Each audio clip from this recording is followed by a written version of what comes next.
I see a lot of phones out. I don't see a lot of $5 bills. I'm secretly put it on my tab. How my bank account is set up is yeah. How my bank account set up is, you know, I gotta get a negative right now. All right. Hold on. I'm gonna go through the full air brake test verbatim. We won't actually be able to do them because we're in a confined area, but I will make all of the motions and tell you the verbatim. All right, we'll start off with the parking brake test, which is part of the tug test.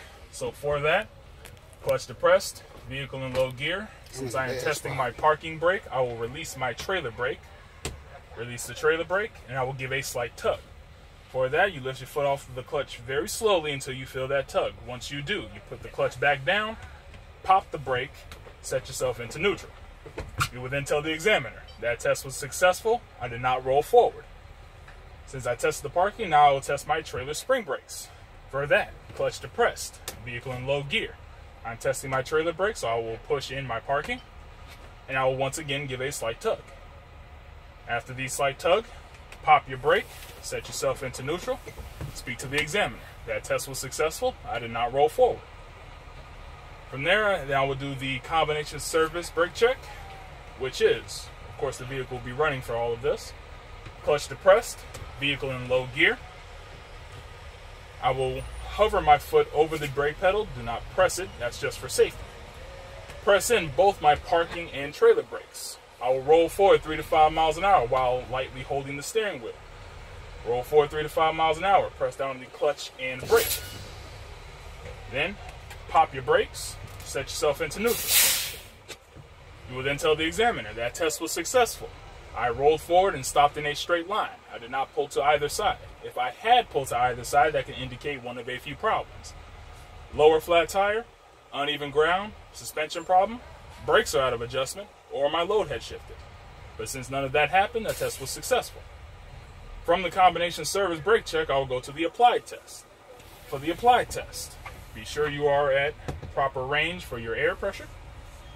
Clutch depressed, vehicle in low gear. Turn the vehicle off, turn the accessories on, which is just turning on the electricity, which is one click over.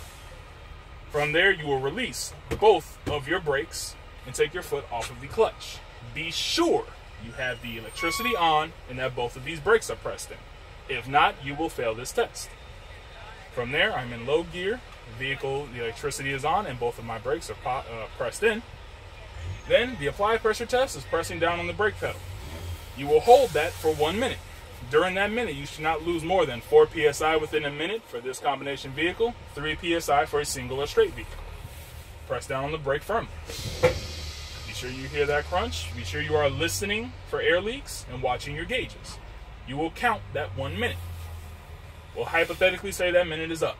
Take your foot off, tell the examiner. That test was successful. I did not lose more than 4 psi within a minute for this combination vehicle.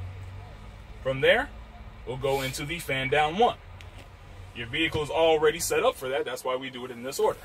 So, for fan down 1, you will fan your brakes until your low air pressure warning light and buzzer, which should come on at or before 60 psi. That is the verbiage, at or before 60 psi. You fan down. It'll say the low air pressure warning light and buzzer has come on. You will then tell the examiner, that test was successful. My low air pressure warning light and buzzer has come on at or before 60 psi. From there, you will do fan down 2, known as the pop-out test. You will continue to fan your brakes down until both your trailer and tractor brakes pop. The trailer brakes pop out between 20 and 45 psi, and the tractor between 20 and 40 psi. The trailer brakes pop out first to prevent a jackknife. You fan down, and you will watch both of these knobs. Do not stop fanning down until both of the knobs have popped. Once they do, you will tell the examiner, that test was successful. My trailer spring brakes popped out between 20 and 45 psi, and the tractor between 20 and 40. And as I stated, the trailer pops out first to prevent a jackknife. That test was successful. From there, you will go into recovery. You will ask the examiner, would you like me to go into recovery? They say yes. Clutch depressed. Shift yourself into neutral. You know your brakes are popped, so you know you are secure. From there, you will then start the vehicle. Do a safe start, let it go through its systems check. Wait for the gauges to stabilize. Then start the vehicle. Be sure you are in neutral before you release your foot from the clutch. All right. Then from there, you ask them, would you like me to assist?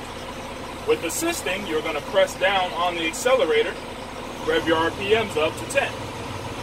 That's going to help increase the rate in which the air pressure builds. When your low air pressure warning light and buzzer goes off, you will take your foot off of the accelerator and let the vehicle take it the rest of the way. If you do all that correctly, you can then say that test was successful. You are now done with your air brake test. Yeah.